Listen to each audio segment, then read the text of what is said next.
Bismillahirrahmanirrahim. Allahumma sholli ala Sayyidina Muhammad wa ala ali Sayyidina Muhammad.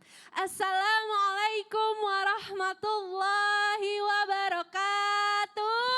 Waalaikumsalam warahmatullahi wabarakatuh. Jamaah. Yeay. Oh jamaah. Yeay. Alhamdulillah. Alhamdulillah, Masya Allah. Jamaah Islam itu indah yang dirahmati Allah. Apa kabar? Masya Baik. Allah, pasti Dan semuanya di rumah baik. Masya Allah tabarakallah mudah-mudahan diberikan kesehatan. Amin. Dan keberkahan. Dan bahagia selalu ya, happy, Masya Allah. Nah insya Allah pagi hari ini kita akan belajar bersama lagi bersama Ustadz Maulana ya tentunya. ada juga Ustadz Ustadz Syam. Masya Allah. Dan ada satu lagi. Oh, Ustazah Lulu. Alhamdulillah. Masya Allah. Kenapa sih sekarang gak bawa boneka lagi? Boleh. Kenapa memang? Tapi kan jamaahnya harus anak-anak gitu ya. Oh, Karena gitu. ini paling idam gitu ya. Betul. Kan biasa, gak tahu. Ustazah Oh, Lulu itu betul, kan apa tuh? Miss Muslimah ya? Masya Allah. Iya, si Ustadz mah malu bisa aja Iya. dah. Siap ya kita bareng-bareng nih belajar bersama ya. Tapi sebelum kita mendengar tausiah dari guru-guru kita, yuk kita sama-sama nih menonton video tayangan terlebih dahulu. Ini dia jemaah. Allah Ustadz Maulana sekarang sudah sampai ke daerah-daerah Jadi kita ya katakan Ustadz. subhanallah. Subhanallah. Karena gini, mohon maaf tanpa menggurui hanya mengingatkan. Ini bahaya nih buat kita semuanya termasuk siapapun. Karena kenapa? Ada ancaman dosa besar bagi ini provokator yang provokator yang merugikan orang lain. Iya. Kenapa? Kadangkala mohon izin harusnya kita menyuarakan kedamaian. Tapi Betul. kadangkala ada yang menunggangi dengan adanya propaganda dan sebagainya. Hati-hati barang siapa yang memprovokasi orang untuk dalam hal keburukan yang dalamnya mengandung unsur kedengkian, kebencian dan sebagainya. Itu ada ancaman. Ketika Rasulullah SAW melewati satu kuburan dan ternyata mohon izin disampaikan dalam hadis tersebut ada dua kuburan yang disiksa di kuburan itu. Ternyata dua yang disiksa itu yang satu karena tidak bagus istinjanya. Yang satu lagi karena dia memprovokasi orang, memprovokator. Jadi hati-hati ada 4 yang disiksa di kubur, salah satunya adalah 2 tadi ini. Adalah provokator. Dan gimana ancamannya? Ancamannya adalah bentuk kebencian, hati-hati. Dapat ancaman siksa dari Allah Subhanahu wa taala. Karena kenapa? Atas apapun yang dihasilkan akibat daripada provokator itu, propaganda dan sebagainya itu semua akan tanggung jawabnya adalah dia. Apalagi hilangnya nyawa, rusaknya segala-galanya.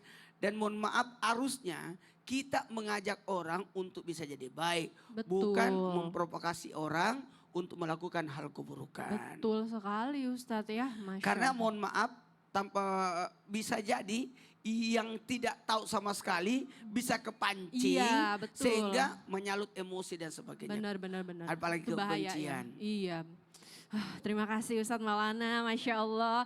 Iya memang benar ya kata Ustadz Maulana, kebanyakan tuh orang gak sadar sama ucapannya.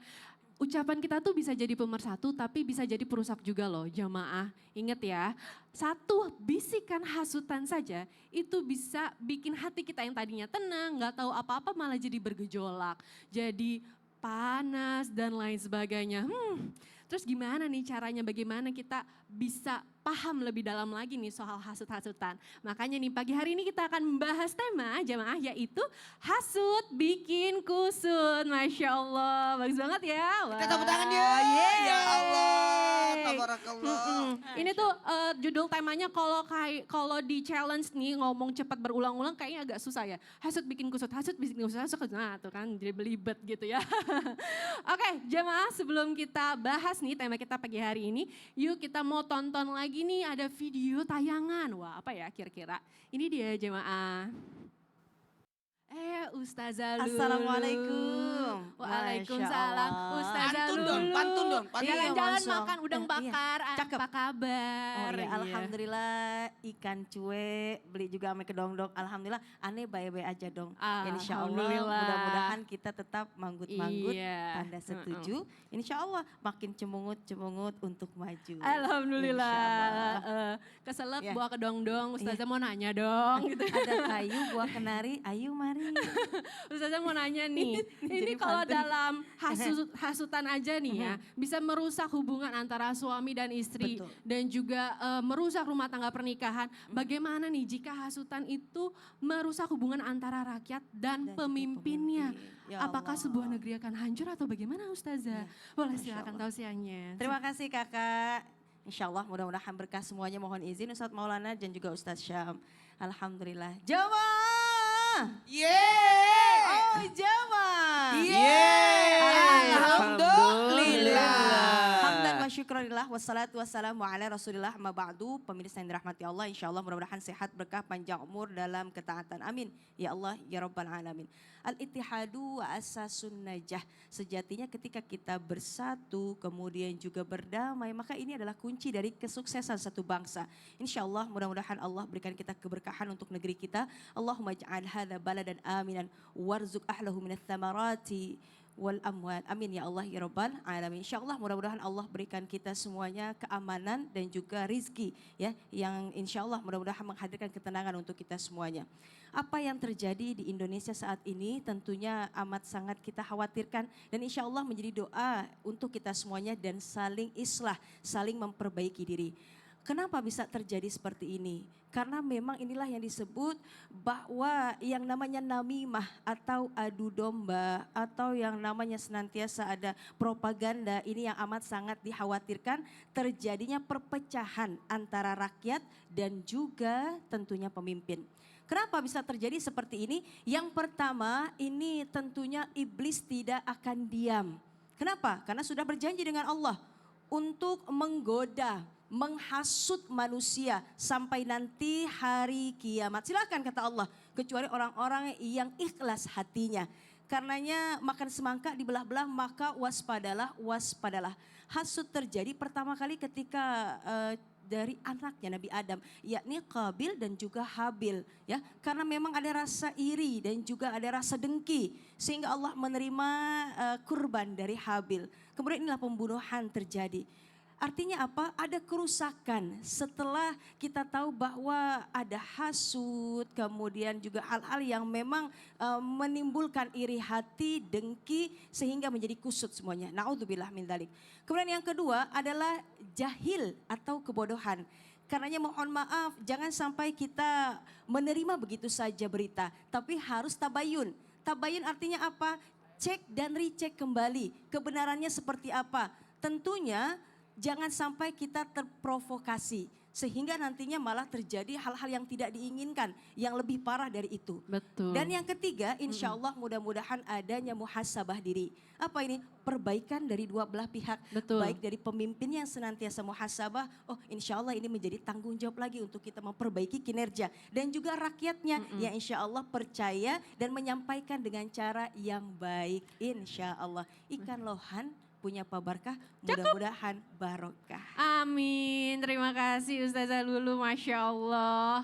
Iya sih bener ya jamaah, kalau kita ngomong hasutan tuh balik lagi kita harus tabayun dan juga muhasabah gitu ya. Agar tidak gampang terpancing gitu ya, terprovokasi. Nah sekarang aku mau tanya kalau begitu sama Ustadz Syam. Ustadz Siap. mau tanya, kalau Semangat dong, sama Betari. Ustadz Syam kayaknya nggak pantun ya. Oh enggak ya? Enggak, kita langsung tuh udah poin aja Siap. Ustadz. Nah katanya nih ada yang bilang kalau fitnah itu katanya lebih kejam daripada fitness. Fitness. Fitness. Pembunuhan. Murder. Ya, fitnah lebih kejam daripada pembunuhan. Nah, ini gimana nih caranya kita agar menjaga diri biar tidak mudah terprovokasi, terus juga biar nggak mudah kepancing sama hasutan-hasutan yang beredar. Apalagi kan sekarang zamannya medsos ya Ustadz gitu. Gimana nih caranya? Silahkan tausiahnya. Baik, bismillahirrahmanirrahim. Terima kasih Betari, Tabe guruku Ustaz Maulana, Ustazah Lulu, para alim ulama yang dimuliakan Allah Subhanahu wa taala. Ada kata fitnah yang disebut di dalam Al-Quran. 60 kali Al-Quran menyebut kata fitnah. Di antara yang paling terkenal atau paling populer, ba'da qul a'udzubillahi minasyaitonirrajim. وَقَتُلُوهُمْ حَيْثُ ثَقِفْتُمُوهُمْ وَأَخْرِجُوهُمْ مِنْ حَيْثُ أَخْرَجُوكُمْ وَالْفِتْنَةُ أَشَدُّ مِنَ الْقَتْلِ. Fitnah itu lebih keras, lebih kencang, lebih kejam daripada pembunuhan. Ada yang bikin status, fitnah lebih kejam daripada pembunuhan. Ada yang balas, kalau begitu saya membunuh aja, jangan mau fitnah. Subhanallah. Maka ada kesalahpahaman arti karena sangat berbeda kata fitnah dalam Al-Quran dengan kata fitnah dalam Kamus Besar Bahasa Indonesia. Kata fitnah dalam Al-Quran selalu merujuk kepada satu, ujian. Kata fitnah dalam Al-Quran selalu merujuk kepada bala. Kata fitnah dalam Al-Quran bisa merujuk kepada istidraj. Kata fitnah dalam Al-Quran bisa merujuk kepada kehancuran. Tapi kata fitnah dalam bahasa Indonesia lebih merujuk kepada bahasa Arab namanya buhtan. Apa itu buhtan? Menghasut sana sini, memfitnah kalau bahasa kita ya. Menghasut, memprovokasi, akhirnya terjadi perpecahan antara umat beragama ataupun antar umat berbangsa. Maka subhanallah, bagaimana caranya agar kita tidak mudah dihasut, tidak mudah kena buhtan tadi? Maka yang pertama tentu saja banyak-banyak mempelajari ilmu. Ilmu apapun itu, kita tidak mau diprovokatori dalam hal perdagangan. Maka banyaklah kita ilmu tentang perdagangan.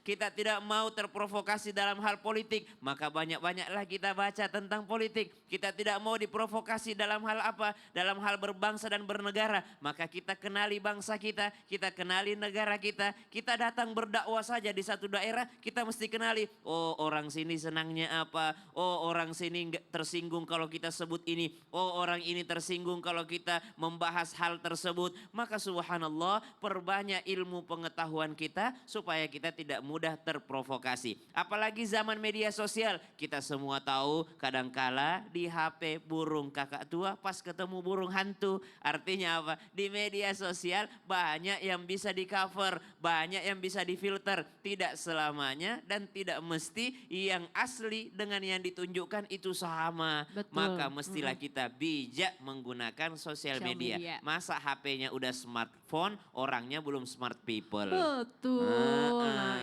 iya itu dia. Jadi karena balik lagi ya, nggak semua yang di sosial media tuh benar gitu. Yang Bisa jadi tertipu ada. biasa sih yang nggak ada ilmunya. Tapi kalau orang Ah. udah tahu, oh di situ enggak, saya pernah ke situ segala macam, Betul. udah dipelajari, insya Allah nggak bakal tertipu. Iya betul sekali. Terima kasih Ustadz Syam. Sama-sama. Tapi nih aku masih penasaran Ustadz. Apa itu? Yang paling utama ini sebenarnya salah satu penyebab orang gampang terprovokasi, gampang kehasut itu sebenarnya apa? Dan Gitu. ternyata yang paling gampang menghasut kita tanpa kita sadari, kita lanjutkan setelah yang satu ini. Jadi jangan kemana-mana ya jamaah, tetap di Islam itu Indah, jamaah. Alhamdulillah.